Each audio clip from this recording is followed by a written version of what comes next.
De volta aqui com o CJC+, para todo o Brasil. E neste bloco a gente vai ter uma conversa muito importante, muito boa aqui com um planejador financeiro. O que será que um planejador financeiro faz? Ah, meu querido, já está dizendo, né? Ele te ajuda a planejar as suas finanças. Você que não sabe gastar seu dinheiro, ou que só o que você sabe é isso, mas não sabe juntar. Certo? Será que você não está precisando de uma reeducação financeira? E ele está aqui para nos ajudar, para nos dar dicas surpreendentes sobre isso. Então a gente está recebendo aqui hoje o nosso querido Antônio Carlos, ele que é planejador financeiro e vai nos ajudar com essa questão que muitos têm dúvidas, muitas pessoas não têm também algo chamado controle. Se você é uma dessas pessoas, então fique conosco aqui no CJC+. Tudo bem? Seja muito bem-vindo. Tudo bom? Tudo bom?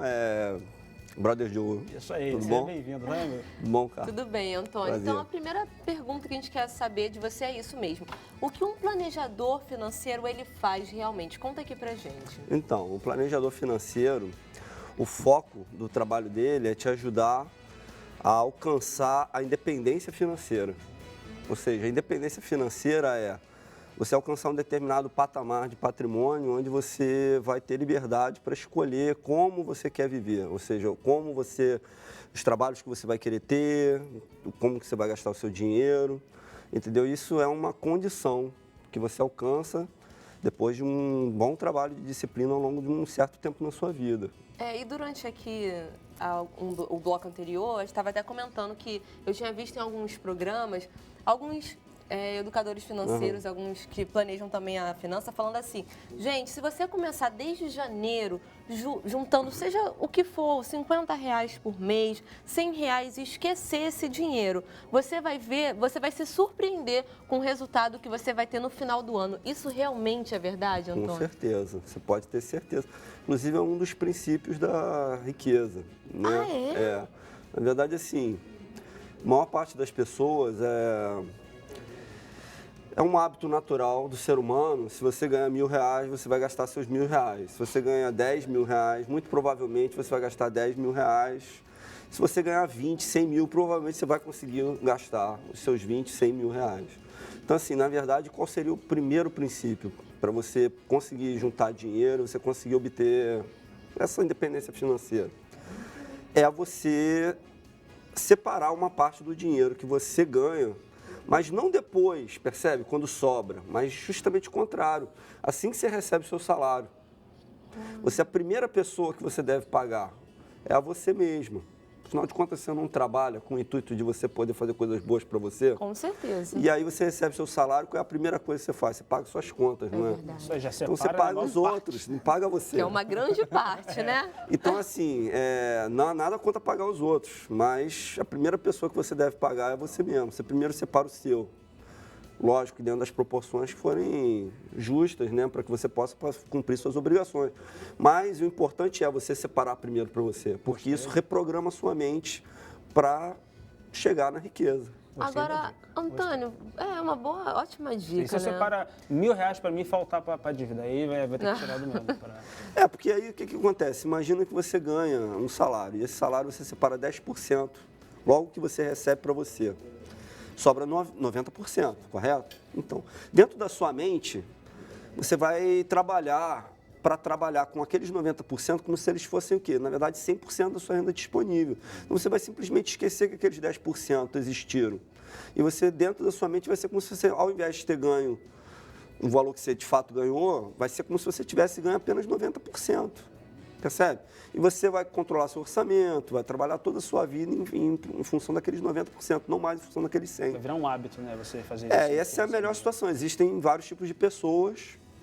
Existem pessoas que, inclusive, se alavancam, né? Que é o caso das pessoas que têm dívida, ou seja, elas gastam mais do que elas recebem. E aí existem outras situações.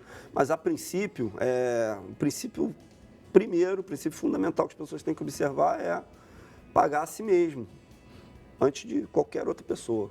É verdade. Aí muita gente também fica triste, né?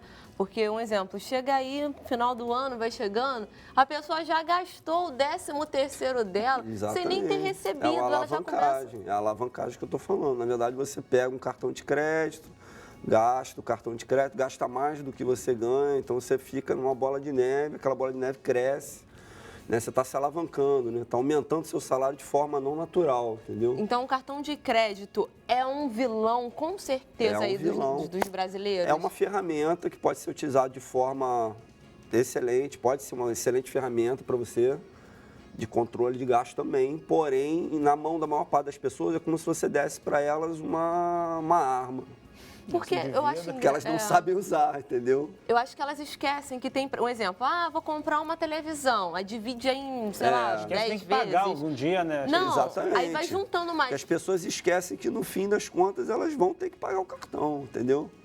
Porque no momento que você usa o cartão é muito fácil, né? Você não vê o dinheiro saindo, então tem um aspecto psicológico. Acaba criando uma falsa ilusão, Exatamente. né? Eu já ouvi também pessoas falando que é melhor você até juntar o dinheiro para comprar determinada coisa do que você comprar no cartão, porque senão você vai comprando, não vai sentindo e quando vê já está aquela bola de neve. É uma dica boa você juntar? É uma dica boa. Quanto mais coisas você conseguir comprar à vista, melhor, de preferência quando você conseguir negociar bons descontos.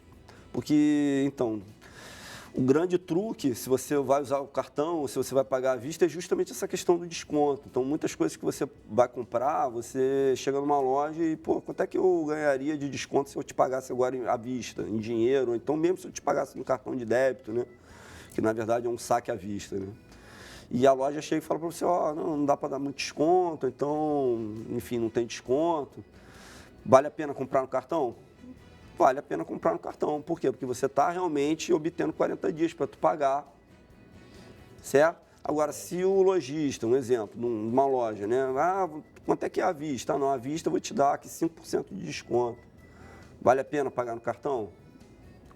Vale mais a pena pagar, vale mais a pena pagar à vista do que no cartão. Beleza. Agora, Antônio, a realidade do povo brasileiro é a seguinte, né?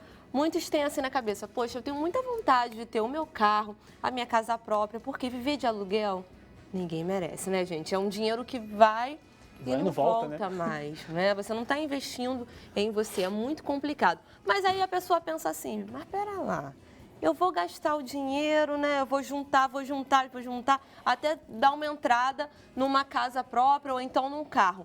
Mas com isso, eu vou deixar de viajar, de comprar minhas roupas. E aí? Você acha mesmo que é mais interessante você ter uma casa própria do que morar de aluguel? Eu acho. Você já fez a conta? Não. Imagina o seguinte, vou te dar um exemplo aqui. Um imóvel em Copacabana, de 2 quartos, um apartamento, você compra por aproximadamente R$1 milhão. Imagina que você tem R$1 milhão para comprar esse imóvel, ok? Se você pegasse esse mesmo R$1 milhão hoje e colocasse ele na renda fixa, taxa de juros da economia, né, que é a Selic, você já deve ter ouvido falar da Selic, que hoje está em 13%, está caindo, mas ia te gerar no final do ano, 1 milhão, ia te gerar no final do ano 13%, 130 mil, correto? Uhum. Esse mesmo imóvel de 1 milhão, ele vai te dar uma renda que vai gerar mais ou menos para você no final do ano 42 mil. Se você, por exemplo, alugasse esse imóvel, correto? Imagina o seguinte, o que você prefere? Você prefere pegar o seu 1 milhão e transformar em 130 mil depois de um ano e botar 130 mil no bolso? Ou você prefere pegar o seu 1 milhão e depois de um ano botar 42 mil no bolso? Lógico que para render mais, né? Você prefere 130 mil. Sim. Então, por que você compraria o imóvel? Por quantos 130 mil reais desse 1 milhão, correto? Dá um pouco mais de 10 mil mês, correto? De renda seria, né? Então, dá para pagar um belo aluguel em Copacabana. 3.200 aluguel em Copacabana. E ainda sobra dinheiro.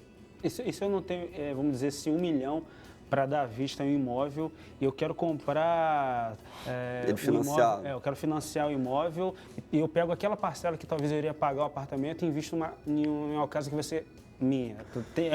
O mesmo cálculo? É o mesmo cálculo, é o que a gente chama de custo de oportunidade. Eu não quero falar em um tempo complicado, mas vamos dar um exemplo prático. Esse mesmo exemplo, antes de mais nada, antes de você pensar em financiar, mas se você tivesse esse 1 milhão de reais, você fosse comprar esse imóvel para você morar, certo? Não é para alugar, é para você morar.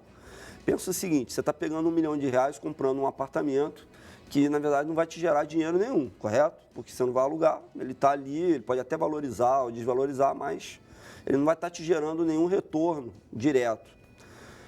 Você está abrindo mão de quê? Você está abrindo mão de ter 130 mil todo ano, com aquele 1 milhão, para poder ter um apartamento que vai imobilizar o teu dinheiro ali Isso daí, então, primeira situação. Nunca vale a pena? Não é que nunca vale a pena, percebe?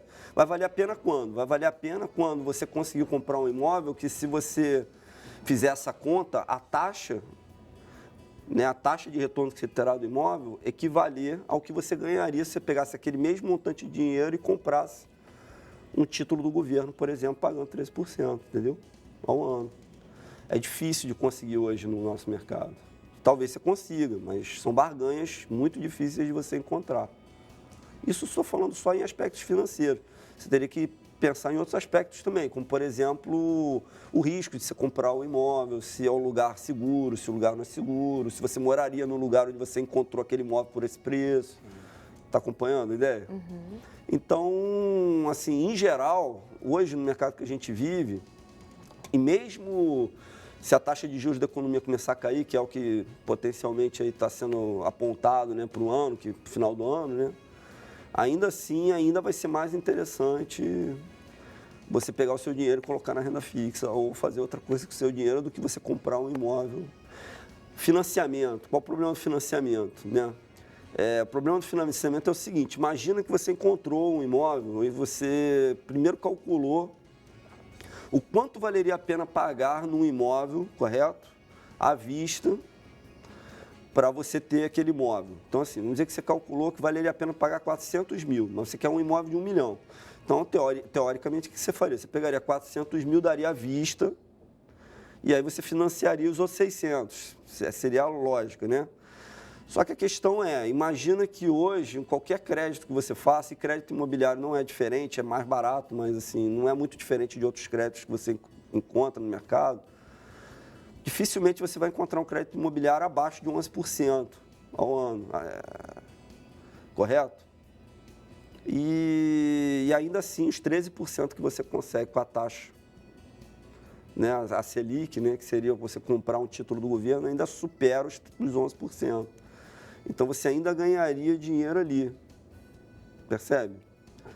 Então, na verdade, o financiamento seria interessante até que ou a taxa de juros caísse ou até que a taxa de juros do teu financiamento subisse, coisa que também não dá para ter certeza absoluta que a taxa de juros vai permanecer constante ao longo de um financiamento de, sei lá, 10 anos para você pagar um imóvel, entendeu? Então, o risco é muito grande do financiamento. A galera tem que ficar ligada, né, nesses mitos. Tem que ficar fazendo a conta o tempo todo. Tem que ficar ligado. E isso é legal falar, porque assim, as pessoas não entendem a importância. Às vezes elas podem ler no jornal e elas falam, o que é a Selic? O que é isso? Né? Por que isso é tão importante? Qual o impacto que tem isso na minha vida se por acaso o governo aumenta ou abaixa? Né? O impacto é esse. O impacto é justamente você saber onde é que está ali o teu ponto de equilíbrio. Se você faz alguma coisa para cá ou se você faz alguma coisa para cá. Entendi. Entendeu? Para onde que você toma a decisão? Faço uma coisa X ou faço uma coisa Y? O balizador é a Selic. Tá aí, ó. Então, a situação é a seguinte: vamos morar com os nossos pais até os 40 anos. É isso aí, é a melhor opção. Fica a dica! Carlos, obrigado pela sua presença, obrigado por nos ajudar aqui. Antônio. Não, eu li o sobrenome. Antônio Carlos. Mas tá no nome ainda. Antônio Carlos, obrigado pela sua presença, tá bom? Obrigado por nos ajudar nessas questões. E como é que a galera de casa faz aí para se quiser fazer alguma pergunta, falar com você, se você tiver e-mail, então, rede social? eu vou ter, no dia 23 de fevereiro, eu vou fazer uma palestra online, entendeu? Que é justamente sobre esses princípios fundamentais para você obter riqueza. Então, assim, às 8 horas da noite, é na internet, e tem um canalzinho da internet, né? Tem um linkzinho da internet para se inscrever, que é o seguinte, é http, bit.ly, os 7 fundamentos da riqueza. Show de bola. Tá aí, ó. Recado dado. Obrigado, meu amigo, que sempre quiser voltar, as portas estão abertas. Valeu, e sem pagar aluguel, tá? Galera de casa, já para o intervalo daqui a pouquinho, CJC+, tá de volta.